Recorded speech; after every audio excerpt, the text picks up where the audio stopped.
Yes, I'm learning quick. I'm learning quick, and no one out here knows who Fresno State is, so I got to root for somebody else.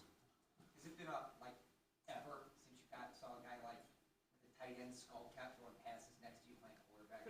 Oh yeah. You throw him a pass and he throws it back just as good. Yeah, it's pretty interesting. You know, he's got a cannon arm. He can run routes. He's tough. You know, all those things, and you see why he's been such a productive football player. Derek, you've literally grown up in this game, whether it's watching your older brother or playing yourself. What's your earliest memory? Oh, my earliest memories were my brother was playing a rainy game in high school, and I remember watching that. The rain was flooding, you know, the steps. At least it felt like it. I didn't know what rain was until I moved to Houston. It was Bakersfield kind of rain, you know, where we get 12 inches a year. And so I just remember one of my earliest memories watching my brother play, and I was like, fell in love with the game. I didn't even know why, you know. I just, you know, remember growing up watching the Cowboys in the '90s. You know, that was my mom's side. My dad's side was Raider fans. He was his biggest Kenny Stabler fan there was, you know, my dad. And, you know, so I got both worlds. You know, I remember going to church, coming home and watching the Cowboys with my grandpa because he was from Texas. And that's why my middle name is Dallas because of that. You know, so I have early memories watching Dion, you know, high step, you know, on picks and punt returns and all that kind of stuff, and have gotten to, you know, talk to him over the years, and it's pretty surreal, you know, what football can do. You know, you dream of it as a kid, now you get to do it. I've been doing it. This will be my 10th year. It's crazy. Was your brother your favorite quarterback then? Yeah, he's my hero. You know, my dad first. You know, because my dad showed me what hard work looked like. You know, he worked in the car business, you know, my whole life, and you know, he was out the door before, you know, I woke up, and as I was going to bed, he was coming home, and he worked hard for our family, and still would come get me out of bed. Hey, let's go throw outside real quick. Don't tell mom, you know. And you know, he showed me what hard work looks like. That no matter what time of day, you still put the time and the energy in with your family, with your kids. You know, he's, you know, even if we were struggling, we never felt like it, you know, because he never made us feel that as kids. And so my dad was my first hero, but my brothers, both of them playing football, I just admired them, you know. And then as I got older, I loved, you know, Brett Favre, loved Peyton Manning. You know, I've always loved those guys in college. Started, you know, watching Aaron, you know, play, and over the years I've gotten to know Aaron. I don't know if Aaron talked to me since I stole his receiver last year anymore, but you know, been able to talk to those guys and get to know them over the years, and the Manning family. You know, Peyton was great. He sent me Archie's number, sent me Cooper's number because they, you know, out here, and it just like I said, just coming full circle now. And just like some of the guys you grew up, you know, loving, you know, watching them play, and you get a text message and it says their name. It's kind of weird, but hopefully be able to do that for some kids someday. This is, I think, your first chance working out with Alvin. Yeah. I know Michael reached out to you. Is this the first time you communicated with him, just being on the field with him, and maybe kind of your interaction with him so far? No, me and Alvin have been talking, you know, about certain things, and what a great guy. Just absolutely love him. Great teammate, you know, great energy about him, and very explosive. You know, he's so smooth on film. You really just don't know how good he is. You know, obviously you see the film, but then when you get in person, he ran a couple routes. I remember I looked at Jake today and I was like, bro, like that's not normal, you know. And you just feel his presence when he's on the field. You know, we were able to hit him on a couple little routes and things like that, and see him move. And you know, I think just being around him just for a little bit, you know, in the building, people don't really know how smart he is at football. You know, he knows where to sit, he knows what route to run, he knows where to get, he knows how to use his help, and you know, that combined with his athletic ability, you see why now he's had all that production. And so, yeah, we've been talking, you know, the whole time, but it was cool to see him in person, for sure. How good would you say Marshawn Lattimore is, you know, among NFL quarterbacks, and what is it maybe from your perspective that makes him that player? This is tenacity, 100%, and he's one of the top corners. You know, you can sit up there and put rankings, and everyone loves to put on Instagram and get attention, you know, and who really cares? You know, he's one of the top corners in the NFL. He's an elite corner, and I think his overall competitiveness, his tenacity, his drive, I think that's what separates him. You know, I mean, you just watch him today. He just competes. You know, like a lot of guys are very talented, but they don't compete the way that he does. He's talented and he competes that way. You know, and in playing against him, I've played against him too in Las Vegas, and there's just certain routes you don't throw his way. You know, we got away with one. We completed one on it, and we got away with it because he jumped it and we threw it high, and he could have had that one. But you know, you just think. I just think about playing him over the years. There's certain balls I'm going to work over here. You know, and not a lot of guys make you do that, but he's one that does. Like what? Like what would be something you? I'm not going to give all my secrets away. Not yet. Not till week 1. Then I'll tell him. Derek, Alvin had, in his first 4 seasons, he caught over 80 passes a year. You've never really had that. Is that philosophical? Is it roster makeup? And is it something you guys have talked about weaving into your game, throwing to the running back a lot here? I mean, I'm going to do my best to get us, in the right situation, make the best decision with the football. We're in a great situation here with all the weapons that we do have. We don't just have to force it to one guy. And so, if he has 80, awesome. If he has 20, awesome. As long as we're winning, that's what we want to do. And so, sure, there's ways. As soon as he can, I've lived this. I've answered these questions when we throw Waller the ball. Why are we only throwing to the tight end? What about Olave? What about what about Rashid? And then we're going to throw the ball to Alvin. He's going to have 12 catches for 150. I mean, why are we checking the ball down? Why are we? It's like, dude, bro. A decade of this, I'm just over it, And so I'm going to make the best decisions. Whoever catches the balls, they catch the balls. I'm going to do my best. And I'm sure someone on YouTube out there will see one that I missed and think that he knows the read. So I'll just do my best to get however many catches he gets them. Is there something, though, that working with him, it takes a unique kind of player that it's not like an offense throws to the running back, but it's like Alvin Kamara is a certain kind of player? Well, I mean, we watch football every week. It's hard to get chunk plays in the NFL. When they happen, you got to hit them. And a lot of the times the ball is getting checked down. You want to make good decisions, keep the ball, especially with a good defense, make good decisions. Well, what a weapon that we have some weapons that we can utilize down the field, and if it's not there, get it to a guy like Alvin. And there may be a time where he gets 5 catches in a row because they want to play soft, and we go down the field with little chunks, and he's the kind of guy that can take one of those and make all of us in this room miss and get through the door, And so, yes, there's ways to utilize him for sure. There's ways to set up plays to make it look like you're trying to do something just to get him the ball, and things like that. So I leave that up to Pete. That's Pete's job and RC's job. But for me, whatever play's called, I'm going to try and just disperse it the way it should. Hey, Derek, the Saints are one of the 4 teams that are eligible for Hard Knocks. What was that experience like, just to have cameras around all the time? I'll say this. I loved my experience because the producers, everybody, they were so great. They would, if I said something or made an audible or a check and the camera's on me, I'd look at them and I'd be like, give you a thumbs up. They'd walk away. Like they wouldn't, they weren't, so intrusive. They're trying to give secrets away. They're just trying to tell a story, and let the fans in on what it looks like, even a small picture of what it looks like, And I think they do a great job. So I had a great experience. With the crew. I don't know if it's the same crew every time, but if it's the crew or whatever crew we worked with, they were great. And so, is it my favorite thing to do? No. I'd rather there be no cameras, and I just go work and then we go win football games.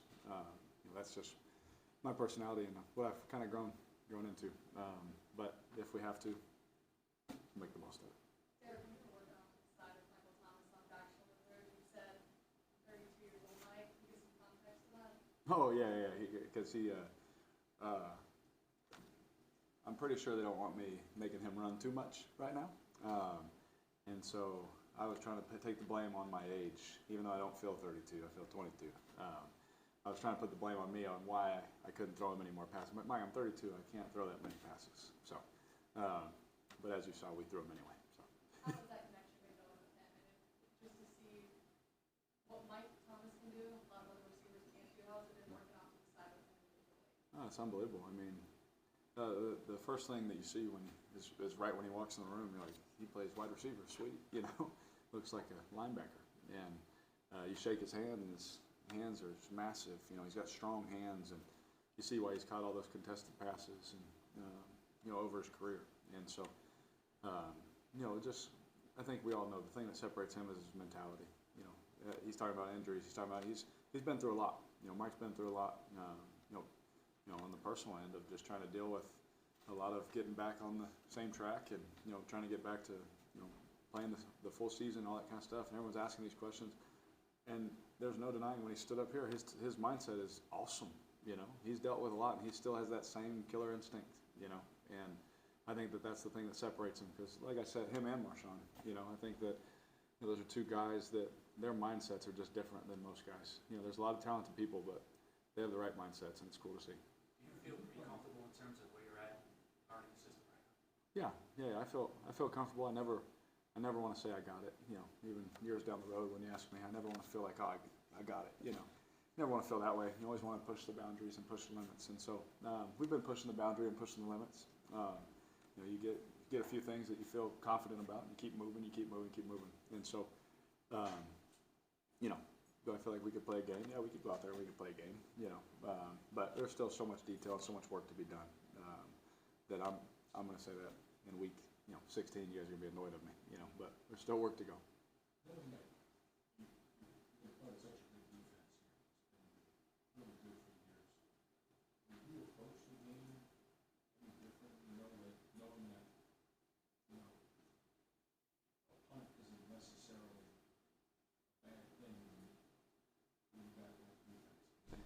Yeah, absolutely. That's a tough question to answer because either way I answer it, someone will find a way to make someone feel bad, And so we have a good defense. I know that I don't have to force many passes. I also know I don't have to play perfect to win a football game. And so that was one of the intriguing things about coming here was, there was times that, if we didn't score or do something in a certain game the way it was going, it's like, it's gonna be tough to win this one, And so, just over the course of time, these guys have played really good defense. Coaches are unbelievable. They make it really hard at practice. The completions that you guys see, it's tight windows. They make it really hard. And that's only going to make it a lot more fun when the games come. And so, for sure, you can, as the quarterback, like I said, especially with the talent and certain guys that we have, like you don't have to force every pass. There's a time and a place that, hey, you got to rip one. Hey, you have to give it a chance. If you don't throw it, we're going to, you got to throw the ball down the field. There's time and a chance like that, but when you got opportunities to do it. But if not, I can just, be a surgeon. Try and pick them apart the best that I can. It's tough to do, but you try your best to do that and play the game and try and let guys make plays, with the ball in their hands and all that kind of stuff down the field. 5 yards at the line of scrimmage, all that. I think everything's open when you know that, you can take a chance here. You can do this. You can check it down here because the defense, more times than not, is good at getting the ball back. And so, for sure, there's definitely a mindset for me that I don't have to make every crazy throw. But that's not going to stop me from being aggressive. I can't help it. Derek, beyond being just teammates with Mario Davis, you guys are friends. What kind of individual and human being is he was or is? Demario? Oh, he's one of the most solid men you'll ever meet, and he's someone. I mean, this weekend he sent me a little video. I think everyone probably saw the softball ladies, them speaking, and just how real it was, And that's coming from 2 10-year vets. I hope kids get to see like this, he's a veteran. I'm a veteran. We've played this game at a high level and trying to play at a higher level, trying to be better, and we're sitting here telling people like. We've had success in this business, and it'll give you happiness for a little bit, but true joy comes from the Lord, and that's the kind of conversations that we have. And it's hard to, so many people have so many questions, so it's hard to understand and comprehend at times, but, Demario's a guy that hopefully he can explain it, better than I can, but, we send stuff like that back and forth. He sent it to me, and I was just inspired by that video that even in that moment, that's where their mindset was, what a beautiful thing that is for the younger generation to see, especially this next generation that's coming. Everybody's telling them who they should be and what they can do, all this kind of stuff, and it's crazy, So for those ladies to stand up on their platform, like everyone is allowed to in this country, I thought it was awesome. And for Demario to send that to me, it just says like he's like, he's solid. Like he could go through anything. I think everyone will agree. Demario will go through anything. He's solid. That he'll be all right. And that's one thing I love about it is that he gets me, encouraged. He fires me up with how solid he is every single day, how consistent he is. And so, we have conversations like that all the time. That's just one, but we talk about other things and and those kind of stuff. But now he's off in Tennessee, so I don't get to see him as much. So. What was the bow fishing experience like? Man, y'all didn't tell me how awesome. Any of y'all been bow fishing? You been? Yeah. Like 2 of y'all. It's electric. Foster texted me like while we were all on the boats, and he's like, "Bro, are you good?" Because he knows. I was like, "Bro, like I'm from California, I was in Houston, but I didn't do this, And I said, "Bro, I'm a swamp person."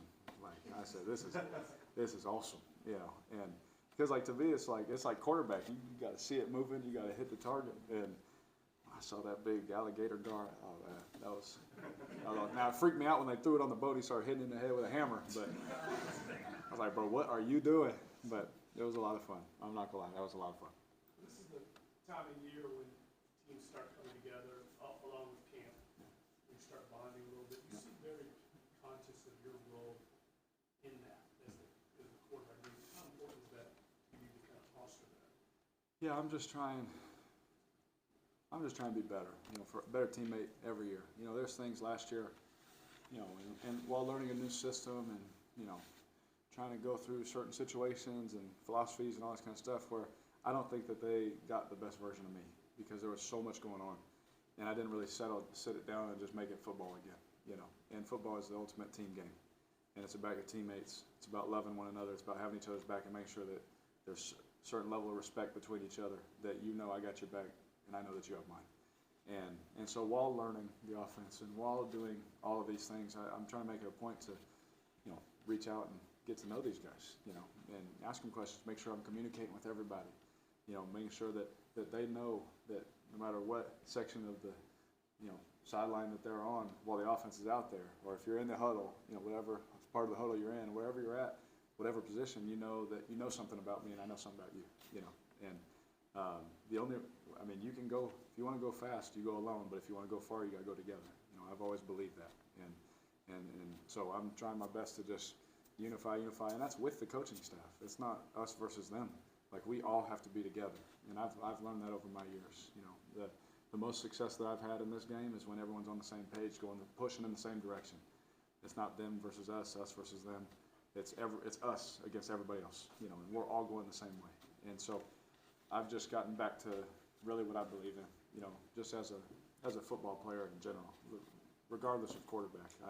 I believe that the team has to be like this so that when it, Pat Hill always said this, you may break the outside of the fist, but as long as it stays closed, what's on the inside is protected, And Pat Hill used to say that to me all the time, and I believe that with everything in me. Derek, on that note of team camaraderie, like the boat fishing trip, saw the picture with Michael Thomas and also with Nick Anderson, the two-lane guy on your app, and I'm wondering if you obviously gotten a chance to talk to him a little bit about his journey and the other guys on the boat. Well, we were all talking, more yelling out like, "Hey, on the right." Yeah, I was more calling them out because I was tired of missing. I'll call them out for you guys. But we all got to talk and communicate, and I think the cool thing for me is I just love people. I really do. I love people. I love their background, their culture, their story. I want to know what makes them tick. I want to know what, when they wake up in the morning, why do you do what you do?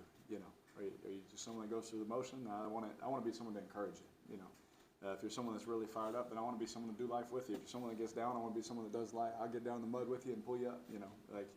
And I think that doing stuff like that, I thought it was really cool of DA because he did something similar. We didn't go bow fishing my rookie year in Oakland, but we did a team event, and it was cool, man. You're in a group with the guys that you're not usually in the meeting room with, and it's linebacker, DN, receivers, tight ends, quarterback, everyone's mixed with a position coach and all that. And I think that's how you just continue to make that team stronger. And so there wasn't really too many detailed stories about anything like that. More just funny stories and laughs and a lot of fish missed. We did get a couple though. You talk about kind of integrating yourself with the community, I guess. A lot of LSU fans here. I think you went to college with Aaron Judge. Are you a baseball fan? Your neighbors watching like LSU in the College World Series? Do you have to listen to that talk sometimes? Oh yeah, I'm learning. So I'm learning. I'm learning that there's only one kind of SEC football in Tulane here. Like that's it. Like Fresno State does not exist. I've learned that real quick. But yeah, like I know that the LSU team, like they got a couple guys that should go pretty high in the draft. And for my boys, it's cool for them to look up to someone local, you know, because my kids, they want to wear the glasses. They want to do the little thing on third base and look cool when they hit a home run off dad in the front yard. You know, they're getting into it now. And so for them to be local and hopefully be able to take them up, you know, at some point and show them some games and stuff like that, it's cool for me. Because I'm not going to lie to you, my boys, you know, they've been wearing LSU stuff for a couple of years. Because when Jake Peets was over there, he was my coach with the Raiders. He sent them a whole bunch of LSU gear. When he was the offensive coordinator up there. So he sent them a whole bunch of stuff. So they've been wearing it. And so that's why I got my purple on today. Dave, you mentioned just not feeling like everything has to be perfect all the time. Like when you don't feel that pressure, like can you play with more freedom? How does that kind of affect your mentality? Like it's not. Yeah. If I'm honest, yeah, which I always am. So I don't know why I said that. But, you know, over my 9 years, it's there's been times where I know that I have to play pretty perfect. To give us the best chance, and I always hold myself to that standard. So it's not like, oh, I get to chill now, you know. That'll never be the case. And with that, you still just want to go out there and just push yourself to make the right decision every single time. Like I said, chasing perfection, knowing you'll never get there. And for me, I'm trying my best to make those right decisions. Like, you know, if it's a time in the game where, hey, we need that throw. 15 seconds left, I got to make that throw. It's 4th down, you got to make the throw, you know. And I've learned those hard lessons over the years, and you know, you grow and you learn. But like I said, I'm not going to go out there and, you know, feel like I have to put it in tight windows every time. You know, like I said, I can't help myself every now and then. I'm going to try, and it's going to work. Everyone's going to be happy, and it's going to get picked, and everyone's going to get mad. You know, like, you know, hopefully it doesn't, but, you know, there's going to be time and a place for it. But I don't have to do it all the time. You know, I can check the ball down because we have guys that still could get the first down. You know, we still have guys that can move the sticks. You know, you got a guy like Taysom who's bigger than this stage. You know, you get the ball to him and he's faster than my truck. You know, like he runs through and he runs over a couple guys and he gets first down. You watch it on tape, it happens over and over and over again. And you begin to. I've been really studying Drew. You know, and the way that he made decisions because now I know the offense right a little bit. And you know, and as you continue to watch him, you understand why he's making certain decisions because he was around these guys more times than I've been around them. And so he has more reps with them. So I'm watching, why did he do it? It makes sense because he's used to, this guy keeps picking up that first down or this guy keeps making that catch. And I'm trying my best to get as far ahead as I can so I don't feel like it's just year one again. You know, I'm trying, I learned, you know, my lesson last year. I thought I was doing things the right way, but I think I'm better at attacking it this year in that aspect. How far back have you watched since you kind of like working, like you see the lessons from backwards, or what's that process? I won't say, someone's just going to tweet it and be like, oh, he's watched all this. You know, like, I've watched a lot. Yeah, I've watched a lot of film. A lot of plays. I've watched a lot of plays. Derek, would you say that the mental part of this game is just as important as the physical, if not more important? Yeah, absolutely. And being available. You know, that's what coaches have always got to be available. And the mental side is just as important as the physical. And so, you know, the workouts and you have to do the workouts. That's the physical side, the studying and the understanding. You know, the mental side of the game, the decision making. We talk about making fast decisions all the time. Even if it's a wrong one, make a fast decision, you know. And we can correct off of that. But if you make a slow decision, it's hard to correct off of. And so, you know, for me, you got to be mentally quick, mentally sharp. And Coach Gruden was someone that taught me that. You know, arm quickness, body quickness, and mental quickness. You know, you got to have that quick mind to see it, boom, call it, change the play, snap the ball, and everyone's on the same page. You know, and that's just how I'm used to playing because that's how I was trained. And so, you know, for me, the mental side absolutely is a huge deal. Have you had any moments yet with the offense? Understand there's a lot of idiosyncratic nature to it because we've built it all with Drew here. So there's always that go nowhere in the playbook. You know what I'm talking about? Oh yeah. Have you had some of that yet, where it's just such a unique offense that branched out in all those years under Drew? Yeah. Well, yeah. I mean, you see like where they're at is like kind of where we were getting to with me and Gruden. You know, it's like if you were a rookie coming in that third, fourth year, it was like, where do I even start to study? You know, because we were so far down the road, and we'd say something, they were like, what's that? Like, what do you mean, what's that? It's, you know, like, we forget it was 2.5 years ago that we even installed it, you know. And so, you know, there is some of that. Like, I asked a question today, I was like, all right, look, why do y'all call this? And then they said something, it's like, made perfect sense. I was like, okay, but it's one of those things that they've been doing it for so long, and you know that coming in, that there'll be some stuff like that, but they've been in the same system for so long that they kind of, you know, a little thing here, a little thing there, it's kind of like, oh yeah, it's this, you know, and so I've been trying to ask every question possible. Even if I kind of know the answer, I just ask it again just to make sure, you know, because I know that that can happen, because I lived it, you know, with me and Drew. You know, guys would come in, and it was unbelievable that if you were a young guy playing for the Raiders at that time, you know, you could tell that they were mentally sharp, because, you know, what they had to cover, what they had to understand, the checks we were making. I mean, I'd check to something in a game that was not even in the game plan. It was something from 2 years ago. We would just see it, and I'd check to it, and we'd throw it. And, you know, so those guys had to be on top of it for sure. So I see the same thing here, and I love that. You know, that's like my coffee in the morning. Like, that gets me excited, so. Derek, one more. What are you learning, what are you doing this year that you didn't do last year? You talked about lessons learned. Mhm. What exactly are you doing in this offense and learning it and all these that maybe you wish that you could go back to last year and circumstances that you can't change Yeah. necessarily, circumstances that you personally could control that you would do better? Yeah, some of them are personal, you know. Some of them I don't want to give away, because it's only my 10th year. I don't want some young guy to learn it. You know, he's got to learn the lessons the hard way. You know, but I would say that they just didn't get my best, you know, and that drove me crazy at the end of the year, because I felt so spread out in so many different ways, that it's hard for you to understand, because it's what's happening in my mind and in my life, you know. But I felt so spread out, and trying to do this, trying to do that, trying to, you know, get the guys excited about a certain thing or a certain way, even though they could see on my face it was tough and things like that, you know, in certain ways. And, you know, I just didn't feel like myself.